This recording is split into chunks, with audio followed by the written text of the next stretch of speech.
আসুন কিছু বলি, কারণ অনেক সময় কিছু বলেছেন আর লোকেরা রাগ করে, তারা বাক্যকে ছেড়ে ধর্মীয় হয়ে গিয়েছে। এটা এমন মতবাদ যেটা বাইবেল সম্মত নয়, আর তারা যুদ্ধ করছে কারণ তারা এটা করতে চায় না। আসুন পড়ি জিরেমীয় 7:17।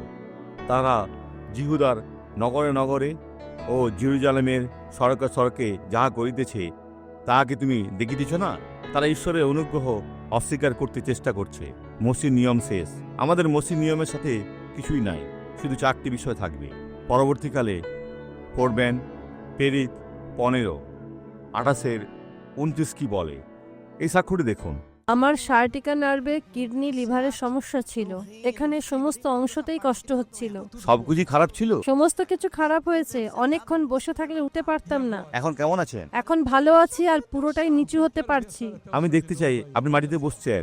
শুধু দেখুন, এটা কত সুন্দর। কি বন্ধুরা, তাই তো? ও যিশু, ইয়া সুন্দর। আপনি দৌড়াতে পারবেন? আসলে আমি জানি না, কারণ কখনো চেষ্টা করিনি। না, তাহলে এখন দৌড়ান, যান আর এখানে দৌড়ান, দৌড়ে বেড়ান, করুন। বন্ধুরা দেখুন, এটা কত সুন্দর। এই তো হচ্ছে। আগে আপনি চেষ্টা করেননি, কিন্তু এখন দৌড়াচ্ছেন। দৌড়ান। ঈশ্বরের গৌরব। আসুন প্রার্থনা করি। পিতা, যারা তোমার ইচ্ছার সাথে যুদ্ধ করছে তাদের জন্য প্রার্থনা করি, যেন তারা বোকামো বন্ধ করে আর নতুন নিয়মের বাক্যকে যেন অনুসরণ শুরু করে।